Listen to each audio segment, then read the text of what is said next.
ஹாலிடேஸ்னாலே அது நம்ம GT Holidays தான். South India's #1 travel brand. அத்தம் பீர் அடிப்பீங்களா?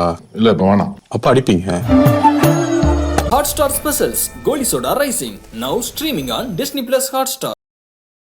திமுகவோட அவர் ஒத்து போறாரு அப்படின்ற மாதிரி இதெல்லாம் வந்து வேணும்னே ஃப்ரேம் பண்றாங்க. விஜய் அவர்கள் வெளியிட்டிருக்கக்கூடிய அந்த கார்டு நீங்க பார்க்கணும். பெரியாருடைய பிறந்த தினத்தை மட்டும் வெளியிட்டு அதுல இருக்கக்கூடிய விஜயோட படத்துல நெத்தியில எதுவும் இல்லை. அவங்களுடைய லெட்டர் பேர்ல நெத்தியில இருக்கு. ஸோ நெத்தியில பொட்டு வைக்கிற பத்தி பெரியார் என்ன நினைச்சாருன்னு நீங்க கேட்டுக்கணும். இப்போ தமிழிசை அவர்கள் சொன்னது சரிதான்.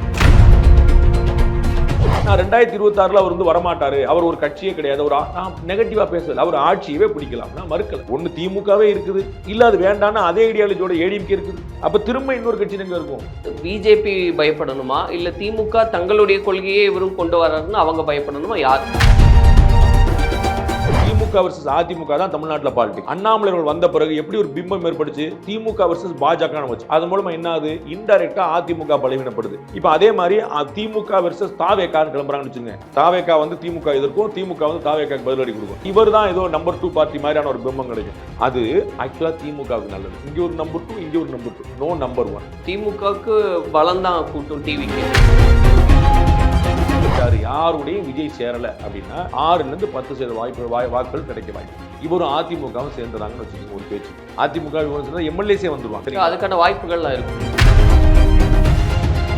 விசிகாவின் மது ஒழிப்பு மாநாடு திமுக வந்து எங்க சார்பிலையும் கலந்துக்குவாங்கன்னு சொன்னது வந்து ஒரு அரசியல் நகர்வு செக் வச்சுட்டாங்க அப்படின்னு பாக்குறாங்க. இவரே செக் வைக்கிறதுக்கு சண்டையை போடலையே. இவர் வந்து அங்க என்னைக்கு வந்து தமிழக முதலமைச்சரை பார்த்தாரோ அப்ப டோட்டல் சரண்டர் ஆயிட்டார். முதலமைச்சர் போய் 3 பக்கம் அறிக்கை கொடுத்துருக்காரு. 3 பக்கம் அறிக்கையில 2.25 பக்கம் சென்ட்ரல் கவர்மெண்ட் பத்தி பேசிருக்காரு. கடைசி பத்தியில தமிழ்நாடு கவர்மெண்ட் பரிசீலிக்கலாம்.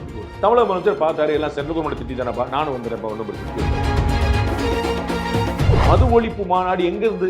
அதே நீங்க டெல்லியில வைக்கல, இந்தியா முழுக்க தான் வைக்கணும். டெல்லியில வைங்க, பாம்பேல வைங்க. கள்ளக்குறிச்சில 75 பேர் இறக்குறாங்க. அப்ப 75 பேர் எப்படி இறந்தாங்க? டாஸ்மாக் ஒழிப்புங்கிறது நடக்கல, கள்ளச்சார ஒழிப்புங்கிறது நடக்கல, கள்ளக்குறிச்சியில் நடத்துறீங்க. என்ன பர்பஸ்? திமுக கூட சந்தோஷமா வர போறாங்க. இது திமுக வந்து அவருக்கு செக் வைக்கல, அவரே சரண்டர் ஆயிட்டார். சும்மா சொல்லிட்டு இருந்தேன் கோச்சுறாங்க. பாமகவை கூப்பிட மாட்டோம், பாஜகவை கூப்பிட மாட்டோம், அதிமுகவை கூப்பிடும், இதெல்லாம் பேசுறதுக்கான பாமக கூட போக மாட்டோம், பாஜக கூட போக மாட்டோங்கிறது தான் திமுகக்கான சிக்னல். நான் கூட்டணி மாறல. தமிழக வெற்றி கழகத்தினுடைய தலைவர் விஜய் அவர்கள் வந்து பெரியார் திடலுக்கு போய் அந்த மரியாதை செலுத்துறாரு. அது குறித்த அறிக்கை அப்படின்றதெல்லாம் வெளியாகுது. அவருடைய அடுத்தடுத்த நகர்வுகள் அப்படின்னு பார்க்கும்போது பிஜேபியினுடைய கருத்து இன்னைக்கு வெளியிடும் போது சொல்றாங்க, இவங்க வந்து திமுகவினுடைய ஒரு கிளை கழகமா செயல்படுற மாதிரி ஒரு தோற்றத்தை உண்டு பண்ணுதுன்னு தமிழிசை இவங்க சொல்றாங்க. எப்படி பார்க்க? திமுக இருந்து வெளியே வந்ததுதான் அதிமுக. சரிங்களா? அங்க ஒரு சர்வ வல்லமை கொண்ட ஒரு தலைவர் உருவானாரு. அதனால திமுக தோற்கடிச்சுட்டு அதிமுக வலுவானுச்சு. திமுக வந்து அதிமுகவுடைய தாய். சரிங்களா? அங்கிருந்து தான் வர்றார். ஆனா அவர்களை விட அதிகமான ஆண்டுகள் தமிழகத்தை ஆண்டது அதிமுக. ஸோ அவ்வளவு பெரிய உயரத்தை தொடுறாங்க. அதனால இவர் வெளியே வந்து என்ன பண்றாருங்கிற பார்க்கணும். ஆனா ஒரு டிஃபரன்ஸ் இல்லைன்னு நம்ம வந்து கடவுள் மறுப்பு கொள்கையில திமுக வந்து அது இந்து மத கடவுள்கள் ரொம்ப தீவிரமா இருந்துச்சு. அவங்க ரம்ஜானுக்கு வாழ் சொல்லுவாங்க, மிலாத் நபிக்கு வாழ் சொல்லுவாங்க, கிறிஸ்துமஸ் வாழ் சொல்லுவாங்க, பிள்ளையார் சதுர்த்திக்கு மட்டும் சொல்ல மாட்டாங்க. அப்படி இல்லாம எம்ஜிஆர் வந்து ஒரு பெரும்போக்கா இருந்தார். எல்லோரையும் அரவணைக்கக்கூடிய தன்மை இருந்துச்சு, எல்லோரும் ஏற்றுக்கொண்டாங்க. ஜெயலலிதா அதே மாதிரி இருந்தாங்க. அப்ப எல்லோருக்குமானவர்களாக இருக்கும்போது அவங்கள்ட்ட ஒரு மகிழ்ச்சி தெரிஞ்சது. இன்னைக்கு வந்து திரு விஜய் அவர்கள் வெளியிட்டிருக்கக்கூடிய அந்த கார்டு நீங்க பார்க்கணும். பெரியாருடைய பிறந்த தினத்தை மட்டும் வெளியிட்டு அதுல இருக்கக்கூடிய விஜயோட படத்துல நெத்தியில எதுவும் இல்லை. அவங்களுடைய லெட்டர் பேர்ல நெத்தியில இருக்கு. ஸோ நெத்தியில பொட்டு வைக்கிற பத்தி பெரியார் என்ன நினைச்சாருன்னு நீங்க கேட்டுக்கோங்க. நீங்க கேட்டீங்க இல்லையா, பெரியார் நம்ம ஏற்கலாமா வேண்டாமான்னு? நெத்தியில பொட்டு வைக்கிற பழக்கம் பத்தி பெரியார் என்ன சொன்னாருன்னு பாருங்க.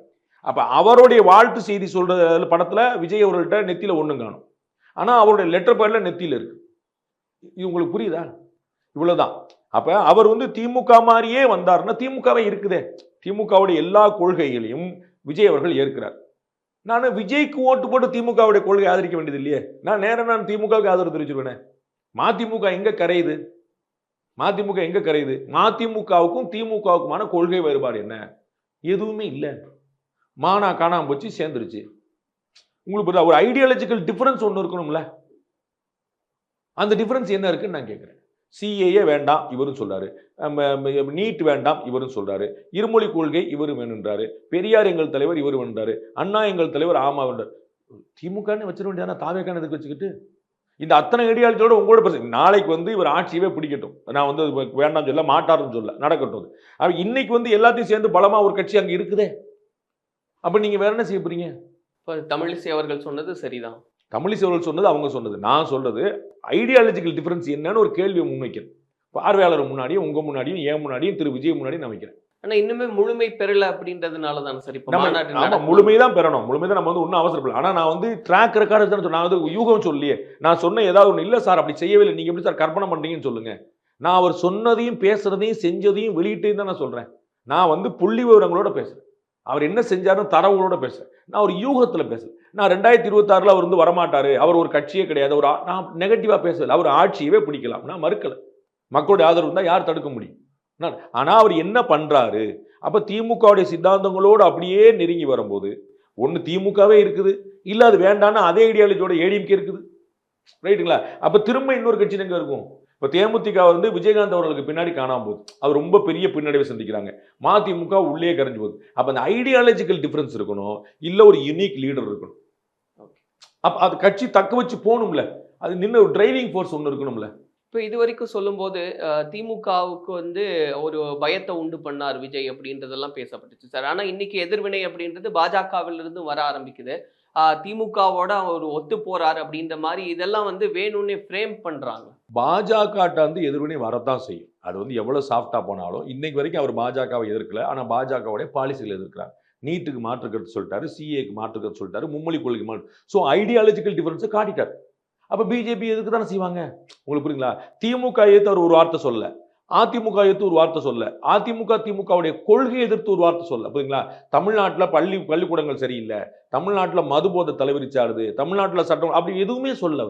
அப்ப no word against DMK, no point against ADMK. But இது வரைக்கும் பேசின பாயிண்ட் கூட சென்ட்ரல் கவர்மெண்ட்டுக்கு எதிரான பாயிண்டா இருக்கு.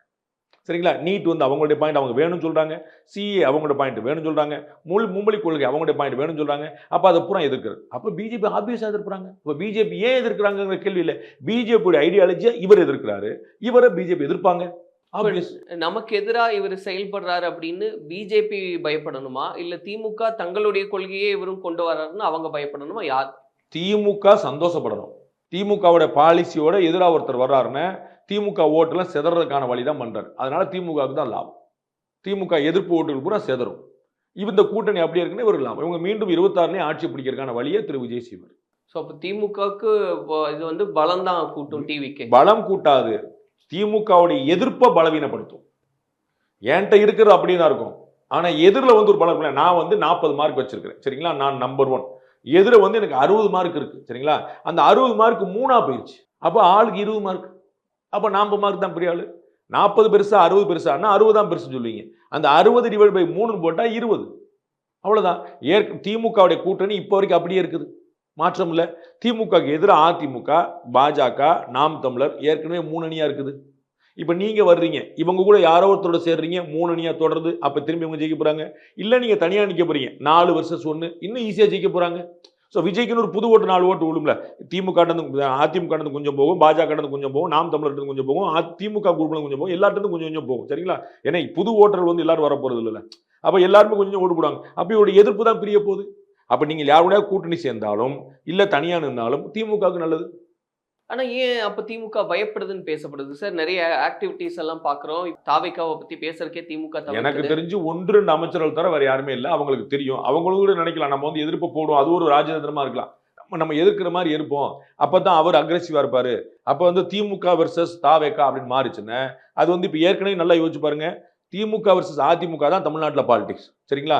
அண்ணாமலை வந்த பிறகு எப்படி ஒரு பிம்பம் ஏற்படுச்சு, திமுக வெர்சஸ் பாஜக வச்சு. அது மூலமா என்ன ஆகுது, இன்டைரக்டா அதிமுக பலவீனப்படுது, ஒரு சக்திக்கு மேல பாஜக வளருது. இப்ப அதே மாதிரி திமுக வெர்சஸ் தாவேக்கான்னு கிளம்புறாங்கன்னு வச்சுங்க. அப்ப அதிமுக பின்னாடி தள்ளப்படும், பாஜக பின்னாடி தள்ளப்படும், தாவேக்காக்கு ஒரு எக்ஸ்ட்ரா அட்வான்டேஜ் கிடைக்கும். தாவேக்கா வந்து திமுக எதிர்க்கும், திமுக வந்து தாவேக்காக்கு பதிலடி கொடுக்கும். அப்ப இவர் தான் ஏதோ நம்பர் 2 பார்ட்டி மாதிரியான ஒரு பிம்பம் கிடைக்கும். அது ஆக்சுவலா திமுகவுக்கு நல்லது. இங்க ஒரு நம்பர் 2, இங்க ஒரு நம்பர் 2, இங்க ஒரு நம்பர் 2, நோ நம்பர் 1. அதுல குழப்பமே கிடையாது. 3 பேர் வருவாங்க, 3 பேரை கிட்ட எடுத்துட்டு நம்பர் 1 தொடருவாங்க. அது ஒரு ராஜதந்திரமா இருக்கு. எல் முருகன் அவர்கள் இன்னைக்கு சொல்றாரு, சீமான் அவர்கள் வந்து எவ்வளவு நாள் தான் ஆயிடுச்சு, அதனால நம்ம ஒரு முயற்சி பண்ணி பார்ப்போமே கூட்டணிக்கு அப்படின்னு பேச ஆரம்பிச்சிட்டாரு அப்படின்னு எல் முருகன் சொல்றாரு. ஏன்னா சீமான் அவர்கள்கிட்ட இந்த கூட்டணி கேள்வியை பத்தி கேட்கும்போது யார் வரணுமோ அதை அவங்க தான் முடிவு பண்ணணும்னு இப்போ அந்த நிலைப்பாட்டை மாத்துற மாதிரி. அவர் சீமான் அவர்கள் நிலைப்பாடை மாற்றவே இல்லை. அவர் ரொம்ப வெளிப்படையாக சொல்றாரு, விஜய் என்கிட்ட பேசுறாரு, பேசிட்டு இருக்கிறாரு, நான் தொடர்பில் இருக்கோம். ஆனா எல்லாரும் அவர் எந்திரிக்கும் போது, உட்காரும்போது, படுக்கும்போது, தூங்கும்போதெல்லாம் வந்து விஜய் கூட்டணி பாரு, விஜய் கூட்டணி, அது நான் என்னப்பா செய்ய முடிந்தார்? அவர் விஜய் கட்சி ஆரம்பிச்சா என்கிட்ட கேள்வி கேட்குறாங்க, விஜய் கொடி திறந்தா என்கிட்ட கேள்வி கேட்குறாங்க. அவர் அவருடைய கொள்கை பரப்பு சிலர் நான் கிடையாதுல்ல. என்கிட்ட பேசினாருன்னு சொன்னேன். தம்பி நானும் சேர்ந்து போவோம்னு சொன்னேன். அதுக்கப்புறம் இனிமே அவங்க தானே சொல்லணும். ஸோ இவர் வந்து ஒரு ஆக்ஷன் சொல்லிட்டார். இது இவருடைய விருப்பம் இல்லை, அவருடைய விருப்பம் அப்படின்னு இவர் சொல்றார். சரிங்களா? நாளைக்கு அவர் மறுத்தாதான் நமக்கு தெரியும். எனக்கு என்னமோ அவர் வந்து இவர் கூடயும் போக மாட்டார் போல தெரியுது இன்னைக்கு நிலைமைக்கு பார்க்கும்போது. சீமான் கூட விஜய் வரமாட்டார்னு எனக்கு அது தோணுது. எதனால சார் அப்படி இருப்பார்? ரெண்டுமே ஒரு டூப்ளிகேட் ஓட்டு தான், ஐடென்டிக்கல் ஓட்டு தான். விஜயோட ஓட்டும் சீமானுடைய ஓட்டும் வேற வேற இல்லை. ஸோ அப்போ விஜய் அவர்களுடைய எதிர்வரும் காலம் அப்படின்றது எப்படி இருக்கும் சார்? இந்த கூட்டணி கணக்கு ஏற்கனவே நீங்க சொல்லியிருந்தீங்க. அவருடைய ஐடியாலஜில we don't see any difference. ஐடியாலஜில புதுசு எதுவும் பார்க்க முடியல. ஆனால் கட்டாயமாக இளைஞர்கள் உள்ளே வருவாங்க. 6% லீஸ்ட்லேருந்து 10% மேக்ஸிமம் வரைக்கும் அவருக்கு இன்றைக்கி ஓட்டு வந்துடும். சரிங்களா? அவர் உள்ளே இறங்கினார். நாளைக்கு தேர்தலில் அவர் அதிகபட்சமாக 10%, குறைந்தபட்சமாக 6% ஓட்டு எடுத்துருவார். 4 தேர்தலுக்கு பிறகு நாம் தமிழர் சம்பாதிச்சது. சரிங்களா? அதை வந்து ஒரே தேர்தலில் இவர் எடுத்துருவார்.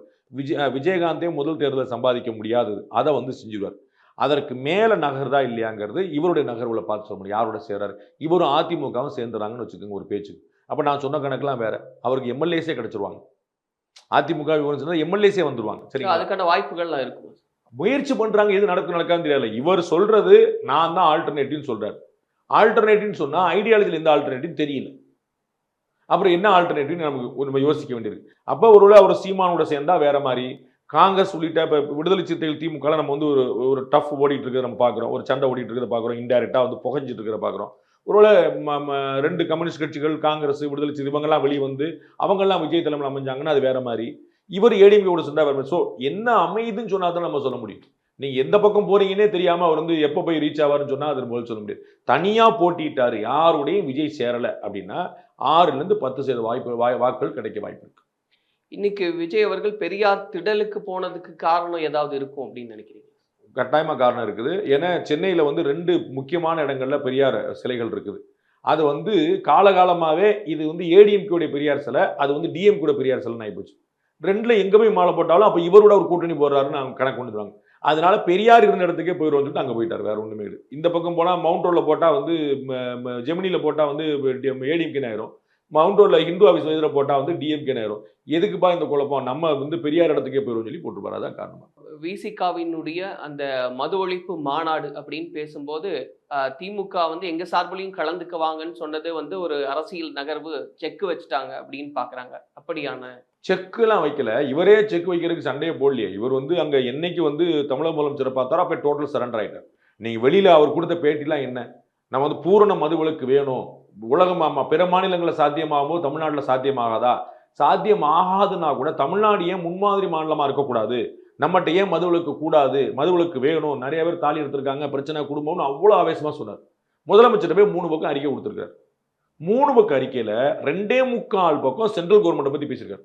கடைசி பேரால கடைசி பத்தியில தமிழ்நாடு கவர்மெண்ட்டும் பரிசீலிக்கலாம் அப்படின்னு போட்டிருக்காரு. இது உங்களுக்கு தமிழக முதலமைச்சர் பார்த்தாரு, எல்லாம் சென்ட்ரல் கவர்மெண்ட் திட்டி தானப்பா, நானும் வந்துடுறேன்ப்பா, ஒன்றும் பிரச்சனைன்னு சொல்லிட்டாரு. திமுக தான் ஆளுங்கட்சி, அவங்கள்ட்ட தான் நீங்க கூட்டல் இருக்கீங்க, அவங்கள்ட்ட தான் கோரிக்கை வைக்கணும். மது ஒழிப்பு மாநாடு எங்க இருந்து? எதுக்கு கள்ளக்குறிச்சியில் வைக்கிறீங்க? அதே நீங்க டெல்லியில வைக்கல, இந்தியா முழுக்க தான் வைக்கணும். டெல்லியில வைங்க, பாம்பேல வைங்க, வேற ஏதாவது மாநிலத்தில் வைங்க. கள்ளக்குறிச்சிலாம் 75 பேர் இறக்குறாங்க. அப்ப அங்க வைக்கிறீங்கல்ல, அப்ப 75 பேர் எப்படி இறந்தாங்க? டாஸ்மாக் குடிச்சு இறந்தாங்களா? நோ, கள்ளச்சாராயம் குடிச்சு இறந்தாங்க. சரிங்களா? அப்ப வந்து டாஸ்மாக் ஒழிப்புங்கிறது நடக்கல, கள்ளச்சாராய ஒழிப்புங்கிறது நடக்கல, கள்ளக்குறிச்சியில் நடத்துறீங்க. என்ன பர்பஸ்? திமுக கூட்டம் சந்தோஷமா வர போறாங்க. இது திமுக வந்து அவருக்கு செக் வைக்கல, அவரே சரண்டர் ஆயிட்டார். சும்மா சொல்லிட்டு இருந்தேன், கோச்சுக்கிறாங்க. நான் ஏற்கனவே பல முறை சொன்ன போல நிறைய பேர் கேட்டாங்க, கூட்டணி விட்டு வெளியே போக போறாரா அப்படின்னு. எனக்கு என்னமோ ஒரு கூட்டணியில் சீட்டை கூட்டுறதுக்கான வேலையை தான் பார்க்குற மாதிரி தெரியுது தவிர வெளியே போகிற மாதிரி தெரியல. அவர் இன்னும் பல்ஸ் பார்ப்பார். ஏன்னா விஜய் இன்னும் ப்ரூவ் பண்ண தன்னுடைய வாக்குகளை. சரிங்களா? அவர் என்ன ஒரு நான் இப்போ வந்து 6லேருந்து 10ன்றேன், அவங்க விஜய் கட்சியில் கேட்டீங்கன்னா நாங்கள் ஆட்சியை பிடிப்போம்பாங்க. இன்னொரு பார்வையாளர் வந்து இல்லைங்க அவர் 25% வாங்குவான்னு சொல்லி ஆளுக்கு ஒரு பார்வை மாறுபடும். ஏன்னா நம்ம வந்து எல்லாருமே கணிக்க தான் முடியுமே தவிர நம்மளால எக்ஸாக்டாக சொல்ல முடியாது. அப்போ திருமாவளவர்கள் பொறுத்து இருக்கலாம். நம்ம இப்போ இதுக்கு அவசரப்படணும், மெதுவாக வரட்டும், 2026 மே வரைக்கும் நம்ம டைம் இருக்குது, ஜனவரி வரைக்கும் நம்ம டைம் இருக்குது, அட்லீஸ்ட் நம்ம அப்போ பார்க்கணும்னு நினைக்கலாம். அப்போ இவர் உடனே கூட்டணி மாறுறாரு, அங்கே போகிறா இங்கே போகலாம் கிடையாது. அவருடைய சீட்டு 6 சீட்டு போன முறை கொடுத்தாங்க 2021 6 சீட், அதை 10 ஆக்கிறதுக்கு முயற்சி பண்ணும். இல்ல பொறுத்திருந்து பார்க்கலாம்னா இவ்வளவு அவசரமா நிறைய விஷயங்களை வந்து பேசுறதுக்கான அவசியம் இதெல்லாம் வேல்யூ அடிஷன் தான். வேல்யூ தன்னுடைய பலத்தை அதிகரிச்சுக்கிறது தான். ஆனா பிஜேபியில இருந்து சொல்லும்போது வந்து இது ஒரு நாடகம் தான். ஏன்னா அமெரிக்க பயணம் அப்படின்றதே தோல்வி. அதை வந்து மூடி மறைக்கிறதுக்காக இந்த மாதிரி எல்லாம் பண்றாங்க. இல்ல திமுகவுக்கு இது ஒரு தர்ம சங்கடம் தான். அதனால திமுகவுக்காக அவர் செய்யல. அவர் அவருடைய கட்சிக்காக செய்யறார். திமுக காப்பாத்துறதுக்காக அவர் செய்யல. திமுக கூட்டணியில தன்னுடைய சீட்டை அதிகரிக்கிறதுக்காக செய்யறார். நீங்க வந்து போன முறை மதிமுக 2 கம்யூனிஸ்ட் இவங்க எல்லாத்துக்கும் 6 சீட். அவர் இப்ப என்ன பண்றாரு? எல்லாரும் நாங்க ஒண்ணு கிடையாது. மதிமுகவோட நான் பெரிய கட்சி, 2 கம்யூனிஸ்ட் கட்சியோட நான் பெரிய கட்சி, எனக்கு 2 எம்பி இருக்காங்க, 4 எம்எல்ஏ இருக்காங்க, நாங்க ஆக்டிவா செயல்படுறோம், பார்ட்டியில நாங்க வந்திருக்கோம், எங்களுடைய சமுதாய மக்கள் தமிழ்நாடு முழுக்க நிறைய இருக்கிறாங்க. அப்ப எங்களை மற்றவர்கள் மாதிரி இணையா நடத்தாதீங்க, எங்களுக்கு ஒரு 4 சீட்டு கூட கொடுங்க, மற்றவங்களுக்கு நீங்க எவ்வளவு கொடுத்துருப்போங்க, எனக்கு 10 சீட் கொடுங்க. இதுதான் அவருடைய பிரதானமான எண்ணமா இருக்கும்னு நினைக்கிறேன். பாமகவை கூப்பிட மாட்டோம், பாஜகவை கூப்பிட மாட்டோம், அதிமுகவை கூப்பிடுவோம், இதெல்லாம் பேசுறதுக்கான பாமக கூட போக மாட்டோம், பாஜக கூட போக மாட்டோங்கிறது தான் திமுகக்கான சிக்னல். நான் கூட்டணி மாறலங்கிறது. அதிமுக அது எல்லா கட்சியும் சொல்லும். அதிமுக வராதுன்னு அறிவாலயத்திலிருந்து வெளியே வந்தோன்னு சொல்லிட்டாரு. அது வந்து இவங்க முதலமைச்சர் சொன்னதன் பிறகுதான சொல்லுங்க. ஆமா, திமுக இருக்கிற இடத்துல அதிமுக எப்படி வரும்? அப்ப இவங்க வந்து இதுதான் முதலமைச்சரோட ராஜதந்திரம் அப்படின்னு சொன்னாங்க. முதலமைச்சர் ராஜேந்திரத்தை பயன்படுத்த வேண்டிய அவசியமே ஏற்படலைங்க. இவரே அங்க போயிட்டாருன்ற நீங்க எனக்கு முரண்பட்டு இருந்ததுன்னா ராஜேந்திரம் பண்ணி நம்மளை கொண்டு வரணும். முரண்படவே இல்லைன்னு சொல்றேன். நான் திமுகவே அவர்கள் எதிர்க்கவே இல்லைன்றேன்.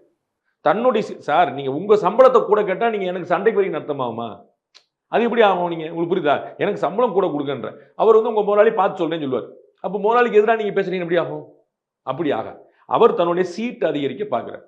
முதலாளிக்கு அதில் எந்த வருத்தமும் இல்லை, பார்ப்போம் அப்புறம் பார்ப்போன்றார். அப்போ என்ன, ஏதோ மாநாடுன்னு ஆரம்பிச்சிட்டேன், எங்கள் ஆட்கள் 2 வரும், TK இளங்கோவன், RS பாரதி.